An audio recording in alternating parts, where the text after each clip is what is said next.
Britain के 2 दिवसीय दौरे पर लंदन पहुंचे पीएम मोदी। एयरपोर्ट पर हुआ प्रधानमंत्री का स्वागत। होटल के बाहर तिरंगा और पोस्टर के साथ उमड़ा भारतीयों का समुदाय। पीएम मोदी का किया जोरदार स्वागत। पीएम मोदी की आज पीएम केयर स्टार्मर के साथ होगी मुलाकात। दोनों देशों के बीच मुक्त व्यापार समझौते पर दस्तखत। पीएम स्टार्मर ने मुक्त व्यापार समझौते को बताया नौकरी और विकास के लिए बड़ी जीत। कहा टैरिफ में कटौती से उत्पाद सस्ते हो जाएंगे। पीएम स्टार्मर ने कहा समझौते से भारतीय कंपनियां ब्रिटेन में विस्तार करेंगी। ब्रिटिश कंपनियां भारत में नए अवसर हासिल करेंगी। उपराष्ट्रपति चुनाव के लिए चुनाव आयोग ने शुरू की प्रक्रिया। वोटर लिस्ट की तैयारी के बाद वोटिंग की तारीख का ऐलान किया जाएगा। तेलंगाना के सीएम रेवंत रेड्डी ने उपराष्ट्रपति के चुनाव के बहाने खेला ओबीसी कार्ड। कहा अगर बंडारू दत्तात्रेय को उपराष्ट्रपति बनाया जाए तो 100 खून माफ हो जाएंगे। ऑपरेशन सिंदूर पर लोकसभा में 28 और राज्यसभा में 29 जुलाई को चर्चा होगी। दोनों सदनों में 16-16 घंटे होगी बहस। पीएम मोदी और रक्षा मंत्री राजनाथ सिंह देंगे जवाब। संसद के मानसून सत्र का चौथा दिन आज। बिहार के वोटर लिस्ट रिवीजन पर सदन में आज भी विपक्ष के हंगामे के आसार।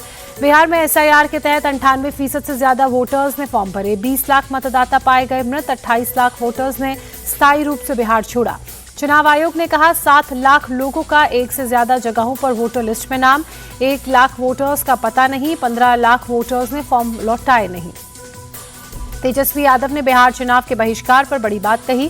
कहा इस पर भी चर्चा हो सकती है। हम देखेंगे कि जनता क्या चाहती है और सभी की क्या राय है। तेजस्वी यादव का बड़ा आरोप। कहा बीएलओ खुद की हस्ताक्षर करके फॉर्म जमा कर रहे हैं। पहले वोटर्स सरकार चुनते थे, अब सरकार वोटर्स को चुन रही है। बिहार विधानसभा के मानसून सत्र का चौथा दिन आज। वोटर लिस्ट रिवीजन पर आज भी विपक्ष के हंगामे के आसार। पटना में प्रशांत किशोर समेत जनसुराज के 9 लोगों के खिलाफ नामजद एफआईआर। 2000 अज्ञात लोगों के खिलाफ भी एफआईआर। दिल्ली की पार्लियामेंट स्ट्रीट मस्जिद में अखिलेश यादव की मीटिंग पर विवाद। बीजेपी अल्पसंख्यक मोर्चा भी जुमे की नमाज के बाद बैठक करने पर अड़ा। मस्जिद में मीटिंग विवाद को लेकर अखिलेश यादव ने कहा हम तो आस्था को जोड़ने का काम करते हैं, बीजेपी को इसमें भी तकलीफ है तो हम क्या करें। डिप्टी सीएम ब्रजेश पाठक ने अखिलेश यादव को घेरा। बोले तुष्टीकरण के लिए हमेशा नमाजवादी बने रहते हैं अखिलेश। जमीयत उलेमाए हिंद अध्यक्ष मौलाना महमूद मदनी ने विपक्ष के सांसदों को 5 स्टार होटल में डिनर पार्टी दी। विपक्षी सांसदों के साथ वक्फ कानून पर चर्चा की। महाराष्ट्र सरकार ने नई आवास नीति 2025 को मंजूरी दी। 2030 तक सभी को किफायती घर देने का लक्ष्य। महाराष्ट्र के डिप्टी सीएम एकनाथ शिंदे को बड़ा झटका। सरकार ने शहरी विकास मंत्रालय पर अंकुश लगाया। बिना सीएम की इजाजत के कोई फंड मंजूर नहीं होगा।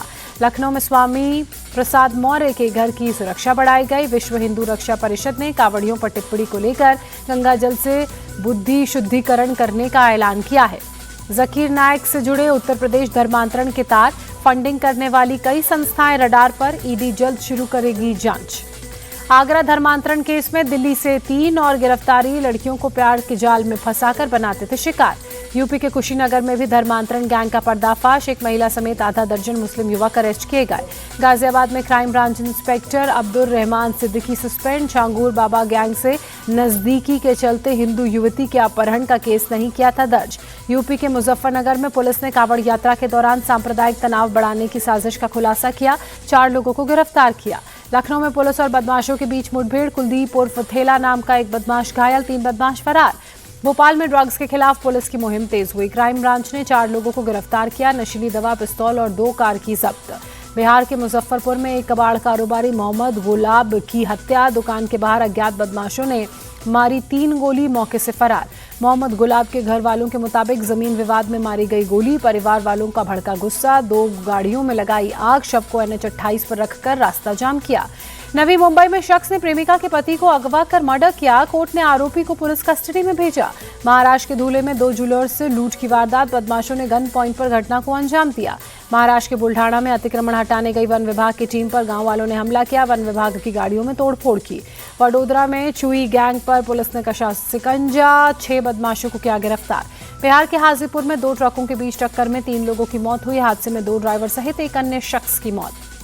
आसनसोल में दामोदर नदी पर बना लोहे का पुल गिरा। हादसे में कोई हताहत नहीं। पुल से गुजर रही पीएचई की पाइपलाइन को नुकसान। अलवर में कांवड़ यात्रा के दौरान बिजली का करंट लगा। हादसे में करीब 2 की मौत, 30 घायल। जम्मू कश्मीर के श्रीनगर में डॉक्टर के साथ मारपीट। साथ ही डॉक्टर्स ने विरोध प्रदर्शन किया। उधमपुर में Jammu Srinagar national highway landslide की वजह से बंद। हाईवे पर गिरे बोल्डर को ब्लास्ट कर तोड़ा गया। सड़क से मलबा हटाया जा रहा है। दिल्ली में लगातार बढ़ रहा यमुना नदी का जलस्तर। लोहा पुल के पास डेंजर लाइन के करीब पहुंचा जलस्तर। निचले इलाकों में अलर्ट जारी किया गया। जम्मू कश्मीर में पुंछ के चतराल रोड के ऊपर से बह रहा पानी। भारी बारिश के बाद नाला हुआ ओवरफ्लो। पानी के तेज बहाव को देखते हुए ट्रैफिक रोका गया। पंजाब के मोगा में भारी बारिश के बाद बाढ़ के हालात। हरगोविंद नगर इलाके में घरों में घुसा पानी। तमिलनाडु के चेन्नई में झमाझम बारिश। शहर में ट्रैफिक जाम की वजह से लोगों की बड़ी परेशानी। भारत और इंग्लैंड के बीच मैनचेस्टर टेस्ट का आज दूसरा दिन। पहले दिन भारत ने 4 विकेट के नुकसान पर 264 रन बनाए। रविंद्र जडेजा और शार्दुल ठाकुर 19-19 रन बनाकर क्रीज पर डटे हुए। मैनचेस्टर में 51 साल बाद किसी भारतीय ओपनर ने जड़ी 50। यशस्वी जायसवाल ने 58 रनों की शानदार पारी खेली। क्रिस वोक्स की यॉर्कर पैर में लगने के बाद ऋषभ पंत रिटायर हर्ट हुए। चोटिल पंत के पैर से खून निकलता दिखा। मैदान से बाहर जाने के लिए एम्बुलेंस का इस्तेमाल करना पड़ा।